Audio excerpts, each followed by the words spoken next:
Bonjour. Alors, dans ce diaporama, nous allons voir les propriétés calculables.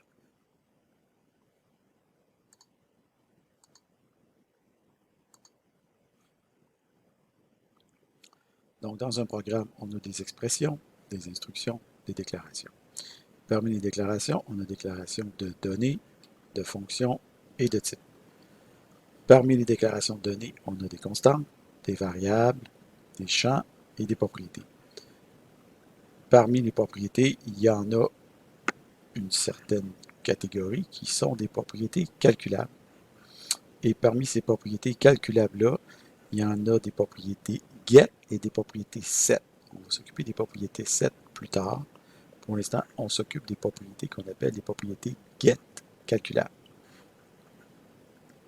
Donc, par exemple, supposons qu'on a un rectangle. Évidemment, un rectangle possède une hauteur et une base et une aire qui est donnée par le produit de la hauteur par la base. Donc, comme on dit ici, l'aire du rectangle est évidemment égale à sa base multipliée par sa hauteur. On pourrait le modéliser ainsi. Donc, un rectangle possède une base, une hauteur et une aire. Donc, par exemple, on spécifie un nouveau rectangle de hauteur 2, de base 2, de hauteur 5 et d'aire 10. Le problème du modèle précédent, c'est qu'il permet de créer des rectangles incohérents ou impossibles. Par exemple, un rectangle de base 2, de hauteur 5 et d'aire 44. C'est impossible parce qu'il faut que l'aire soit automatiquement la base multipliée par la hauteur. Donc, on a un problème d'incohérence de données. Donc, l'idéal dans ces circonstances-là, c'est de faire en sorte que l'aire soit non pas une propriété, disons, fondamentale de notre objet, de notre record, mais de faire en sorte que notre aire soit une propriété calculable qui va dépendre de la base et de la hauteur. Comment on pourrait faire ça? On pourrait le faire de la façon suivante. Donc, on définit le record rectangle comme ayant une base et une hauteur et ayant, entre accolades, une propriété calculable qui s'appelle l'aire, donc public double air, qui est donnée par la base multipliée par la hauteur. Point virgule. Donc, après ça, on affiche le rectangle. On va voir la base, la hauteur et l'aire qui va être 10, qui va s'ajuster automatiquement en fonction de la base et de la hauteur. Donc, on pourrait rajouter une seconde propriété calculable. Par exemple, le périmètre de rectangle, c'est égal à quoi? Mais le périmètre de rectangle, c'est égal à la base plus la hauteur multipliée par 2, ou 2 fois la base plus 2 fois la hauteur, si vous préférez. Donc, par exemple, notre rectangle de base 2 et de hauteur 5 aurait une aire de 10 et un périmètre de 14.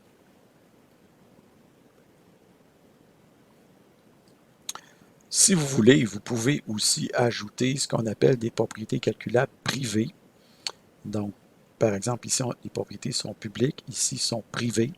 Donc, les propriétés privées vont être conservées, vont être considérées comme des propriétés qui vont appartenir à l'objet, mais qui vont rester secrètes, qui sont pas visibles, qui ne seront pas visibles extérieurement. Donc, en général, on va se servir des membres privés pour effectuer des calculs intermédiaires. Donc, par exemple, ici, le demi-périmètre serait égal à la base fois la hauteur, et le périmètre au complet serait égal à 2 fois le demi-périmètre. Mais le demi-périmètre ne serait pas une donnée connue à l'externe, ça resterait quelque chose de privé à l'interne. Donc, si on affiche le rectangle, on voit ici la base, la hauteur, l'aire, le périmètre. Le membre privé n'est pas listé ici. Et en général aussi, ce qu'il faut savoir, c'est que les membres privés, on va les lister après les membres publics.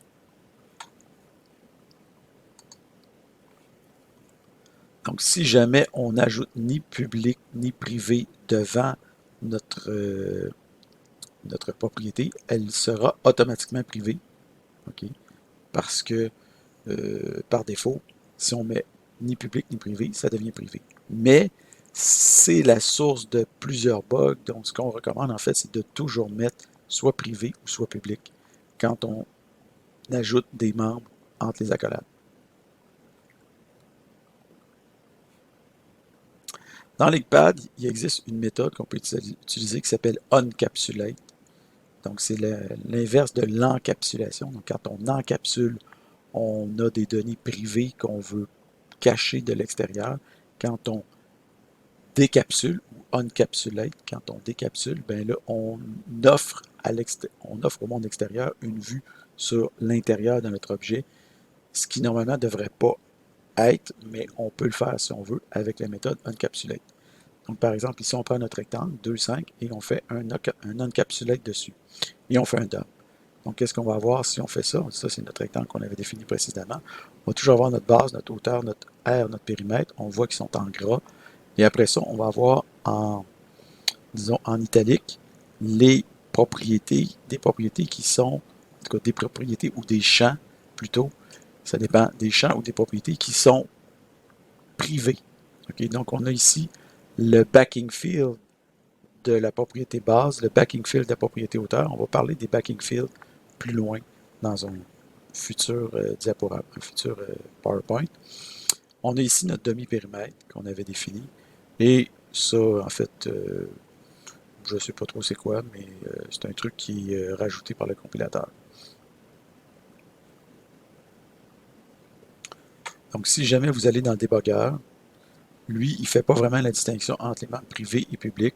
Donc, tout va s'afficher. Donc, si vous affichez votre rect ici, votre rectangle, que vous arrêtez, puis vous regardez qu'est-ce que vous avez dans le débogueur, vous allez voir que le rectangle va posséder une propriété R, une propriété base, une propriété demi-périmètre, bien qu'elle soit privée, une propriété hauteur, une propriété périmètre et le fameux Equality Contract, qui est un truc rajouté par le compilateur pour, disons, faire en sorte qu'on puisse l'égalité, pour avoir une égalité de contenu entre deux records.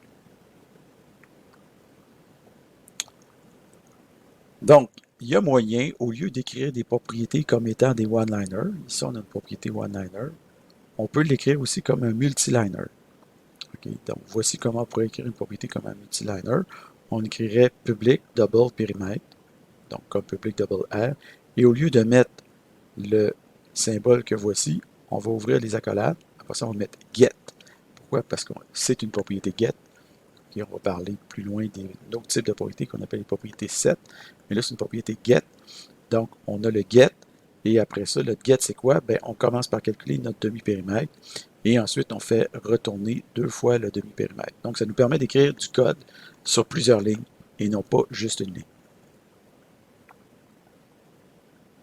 Donc, en résumé, pour ce qui concerne les propriétés calculables, ben, ça évite des incohérences de données.